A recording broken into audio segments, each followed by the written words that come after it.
بسم اللہ الرحمن الرحیم ما کان محمد ابا احد من رجالکم ولکن رسول اللہ و خاتم النبیین۔ آج کا درس چند ایک منٹ ہے اور انتہائی اہم ترین درس ہے۔ اس کا تعلق ہمارے ایمان کے ساتھ ہے اور عقیدہ ختم نبوت کے ساتھ ہے۔ ہمارا مسلمانوں کا ایمان ہے کہ عقیدہ ختم نبوت ہماری پہچان ہے اور ہمارے ایمان کی جز ہے۔ پہلی جز ہے عقیدہ توحید اور دوسری جز ہے عقیدہ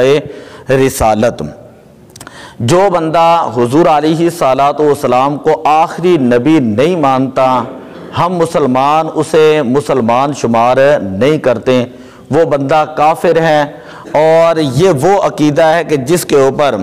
100 قرآن پاک کی آیات دلالت کرتی ہیں اور 200 حدیثیں جو ہیں وہ اس عقیدے کی ترجمانی کرتی ہیں کہ حضور علیہ الصلوۃ والسلام اللہ کے آخری نبی ہیں۔ پاکستان کے اندر رہتے ہوئے اگر کوئی شخص حضور علیہ السلام کو آخری نبی نہیں مانتا تو بے شک عیسائی ہے، کوئی یہودی یہاں پہ رہے، کوئی ہندو یہاں پہ رہے، کوئی سکھ یہاں پہ رہے،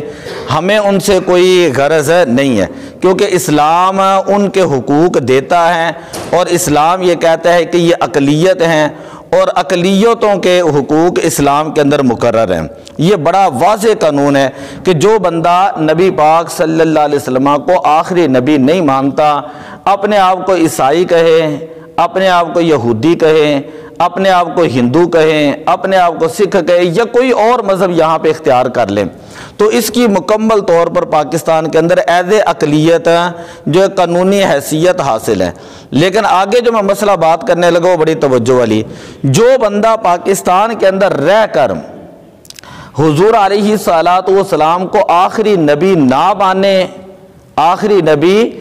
مانے، مرزا غلام احمد قادیانی کو نبی مانے اور اپنے آپ کو مسلمان بھی کہیں، تو پاکستان کے قانون کے مطابق وہ بندہ کافر ہیں۔ وہ قادیانی پاکستان کے آئین 73 کے تحت وہ کافر ہیں۔ اور پھر 1984 کے اندر جب ان لوگوں نے اپنی عبادت گاہیں بنانی شروع کی، قادیانیوں نے اپنی اذانیں پڑھنی شروع کی، اپنے مذہب کا اظہار کرنا شروع کیا، تو عوام کے پرزور مطالبے کے اوپر اس وقت کی گورنمنٹ نے ایک قانون بنایا۔ قانون میں آپ کو بتاتا ہوں، قانون کا نام ہے 298B اور 298C۔ اس قانون کا مطلب یہ تھا کہ قادیانی اپنے آپ کو مسلمان نہیں کہہ سکتے، قادیانی اپنے مذہب کو اسلام نہیں کہہ سکتے، قادیانی اپنے مذہب کا اظہار نہیں کر سکتے، قادیانی اذان نہیں پڑھ سکتے، قادیانی اپنی عبادت گاہوں کو مسجد نہیں کہہ سکتے، قادیانی اپنے لٹریچر کی اشاعت مسلمانوں کے اندر نہیں کر سکتے۔ یہ ایک ایسا قانون تھا کہ جس سے پتہ چل گیا تھا کہ یہ لوگ اپنا جو بھی ایکٹیویٹیز کریں گے وہ خفیہ طور پر کریں گے۔ اب گزشتہ دنوں جو ہے وہ سپریم کورٹ آف پاکستان کے اندر ایک مقدمہ لایا گیا، ایک شخص تھا جس کو 1923 کے اندر گرفتار کیا گیا کہ اس نے قرآن پاک کے جو قادیانی ترجمے اس کو جو ہے وہ تقسیم کیا ہے، شائع کیا ہے۔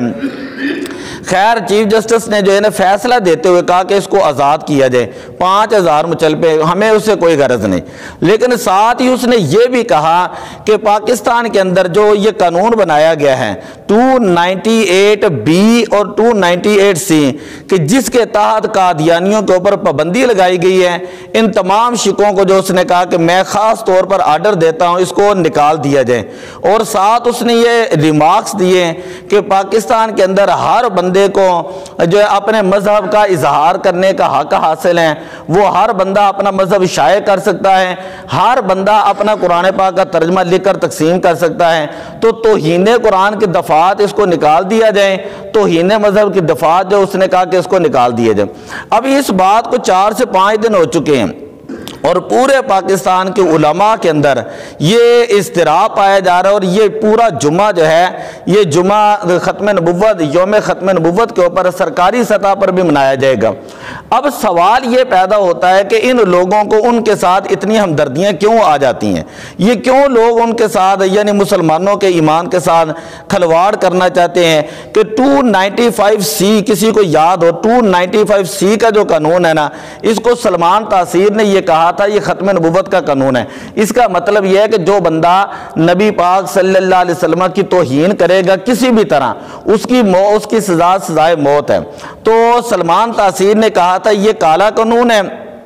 اور کہا تھا یہ قانون میرے جوتے کی نوک کے اوپر ہے۔ پھر ملک ممتاز حسین قادری نے اس کا کام تمام کیا۔ تو ہم یہ کہتے ہیں کہ جو قوانین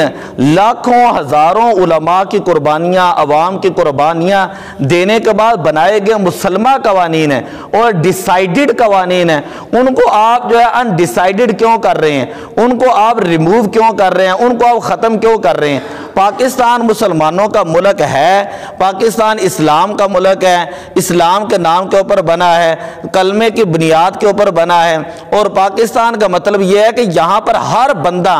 اپنے اس کو مذہب کی آزادی ہے، لیکن وہ بندہ پہلے اقرار کرے کہ وہ عیسائی ہے، ہندو ہے، یہودی ہے، وہ کیا ہے۔ قادیانیوں نے آج تک پاکستان کے قانون کو نہیں مانا، پاکستان کے قانون کو نہیں مانتے۔ یہ نہ نبی پاک کو آخری نبی مانتے ہیں، یہاں تو آخری نبی مانے تو یہ تو پتہ چل گیا کہ یہ مسلمان ہیں۔ جب یہ آخری نبی نہیں مانتے، اپنے آپ کو مسلمان ہی نہیں کہتے، پھر مرزا غلام احمد قادیانی کو یہ لوگ نبی مانتے ہیں، تو یہاں کے مسلمانوں کو یہ کہتے کہ ہم مسلمان ہیں۔ اور اپنا ترجمہ، یہ جو ترجمے والی میں نے بات کی، یہ بڑی اہم بات میں کر رہا ہوں۔ یہ جو ترجمہ ہے نا، اس کے اندر یہ جو ابھی میں نے آیت پڑھی ہے نماز کے اندر، ما کان محمد ابا احد میں، ان کے ترجمے اٹھا کے دیکھ لیں، آپ کو پتہ چلے گا انہوں نے محمد کی جگہ پر نام لکھا ہے مرزا غلام احمد قادیانی، کہ یہ مرزا غلام احمد قادیانی، اس کو یہ لوگ نبی مانتے ہیں، اس کو یہ لوگ عیسیٰ علیہ السلام سے افضل مانتے ہیں، اور باقی باتیں تو چلو بڑی دور کی باتیں ہیں نا، ہم تو ختم نبوت کی بات کر رہے ہیں کہ پاکستان اسلامی ملک ہے، اسلام کی بنیاد کے اوپر بنا ہے، کم از کم جو اس کے مسلمہ قوانین ہیں، اصول اور ضوابط ہیں، آپ اس کو مانیں تو آپ کو سارے حقوق ملیں گے۔ آپ پاکستان کے قانون کو بھی نہیں مان رہے، اور اپنے آپ کو جو مسجدیں بھی بنا رہے ہیں، اور قرآن پاک کا ترجمے غلط شائع کر کے لوگوں میں تقسیم بھی کر رہے ہیں، لوگوں کے ایمان کے اوپر آپ ڈاکہ بھی ڈال رہے ہیں، اور لوگوں کی آنکھوں کے اندر جو ہے آپ دھول جو ہے وہ رکھ رہے ہیں، یعنی آنکھوں میں جو ہے وہ ایک طرح کی مٹی ڈال رہے ہیں۔ جب اسلام آپ کو کہتا ہے کہ آپ اپنی جو پوزیشن واضح کریں، ایک عیسائی ہے اس کی بالکل پوزیشن واضح ہے، ہم نے آج تک کسی عیسائی کو تھپڑ بھی نہیں مارا، بلکہ اپنے پاس سے کئی لوگ جو اس کو کھانا بھی دے دیتے ہیں۔ یعنی اگر کوئی ہندو ہے، سکھ ہے، ان کے اپنی ایک پوزیشن واضح ہیں، یہ اپنے آپ کو نہ تو یہ مسلمان کہتے ہیں، یعنی اپنے ایک طرف سے مسلمان کہتے ہیں اور دوسری طرف سے نبی پاک کو آخری نبی نہیں مانتے۔ یہی سارا رولہ ہے، اور جس کی وجہ سے جو ہے ہزاروں علماء نے تحریک ختم نبوت صلی اللہ علیہ وسلم شروع کی، اور یہ قانون ہے قبلہ شاہ میں نورانی صاحب نے بنایا، بھٹو نے اس کے اوپر دستخط کیے۔ اس سے پیچھے جو ہے وہ کتنی لاجک ہے وہ میں جمعے کو بتاؤں گا، یہ کیسے قانون بنا، کہاں سے یہ تاریخ شروع ہوئی۔ لیکن مختصر بات یہ ہے کہ یہ چیف جسٹس جو لوگ ہوتے ہیں، یہ چند دن یہاں پہ گزارتے ہیں، پھر ساری عمر باہر کے ملکوں میں چلے جاتے ہیں۔ کم از کم تم نے کھایا اسلام کے نام کا ہے، مراد اسلام کے نام کے اوپر لی ہیں، پاکستان کے تم چیف جسٹس بنے ہو، پاکستان کے قوانین کی حفاظت کرنا ایز اے مسلم آپ کے اوپر بھی لازم ہے۔ یہ کسی ایک 2 اینٹ کی مسجد کا جو مولوی ہے اس کے اوپر کوئی لازم نہیں ہے کہ وہی لوگوں کو صرف بتاتا پھرے کہ یار آپ مسلمان ہیں، ہمارے پیارے نبی آخری نبی ہیں۔ آپ کیسے مسلمان ہیں کہ جو حضور علیہ الصلوۃ والسلام کی ذات کے اوپر ڈیسائیڈڈ، کل مفتی منیب الرحمان صاحب نے اس کے اوپر پورا ایک لیکچر جو ریکارڈ کرایا کہ جو ڈیسائیڈڈ قوانین ہیں، جو مسلمہ قوانین ہیں، آپ ان قوانین کو اپنے ذاتی اختیارات کی وجہ سے آپ ان کو انڈیسائیڈڈ کر رہے ہیں اور آپ ان کو ریموو کر رہے ہیں، لیکن عوام ساری کو لگایا ہوا الیکشن کے پیچھے، پوری عوام کو لگایا ہوا پی ایس ایل میچوں کے پیچھے۔ اور دیکھیں پی ایس ایل میچ جو ہیں یہ کون کرا رہا ہے پاکستان کے اندر؟ کے ایف سی کرا رہے ہیں، میک ڈونلڈ کرا رہے ہیں، اور یہ کے ایف سی یہودیوں کی، عیسائیوں کی کمپنی ہے۔ اور یہ جو غزہ کے اندر بمباری ہو رہی ہے، ہمارے مسلمان جو شہید ہو رہے ہیں، یہ KFC ان کو گرانٹ افورڈ کر رہی ہے اور ڈیلی کی بیس کے اوپر وہاں پہ $ملین جو ہے یہ اسرائیل کے اوپر خرچ کر رہے ہیں کہ تم جو فلسطین کو مار رہے ہیں، تو ہمارے یہاں لوگ یہاں پہ میچ انجوائے کر رہے ہیں۔ تو کم از کم جو بنیادی باتیں ہیں مسلمان کے لیے وہ جاننا ضروری ہے۔ ہم مسلمان ہیں، ہمارا اللہ کے اوپر ایمان ہے، ہمارا نبی پاک صلی اللہ علیہ وسلم کی ذات کے اوپر ہے ایمان ہے۔ ہم عمل کے اعتبار سے کمزور ہو سکتے ہیں، بھئی کوئی بندہ نماز پڑھتا ہے، کوئی نہیں پڑھتا، کوئی اذان پڑھتا ہے نہیں پڑھتا، کوئی داڑھی شریف رکھتا ہے کوئی نہیں رکھتا۔ یہ ہے کہ شریعت کے اندر جو ہے گناہ گار کی معافی ہے، شریعت کے اندر ہے گناہ گار کی معافی ہے۔ میں نے ساری عمر حدیثیں پڑھی ہیں، قرآن میں نے پڑھا، الحمدللہ میں حافظ قرآن ہوں۔ تو ہمارے استاد بھی فرمایا کرتے ہیں، ہمارے بھی یہی ہے، قرآن کے اندر ہم نے پڑھا کہ شریعت کے اندر اللہ گناہ گاروں کی معافی کا اعلان کرتا ہے، گناہ گار کی معافی ہے۔ لیکن جو بندہ نبی پاک صلی اللہ علیہ وسلم کا غدار ہوتا ہے، حضور علیہ السلام کو آخری نبی نہیں مانتا، حضور علیہ السلام کی بے ادبی کرتا ہے،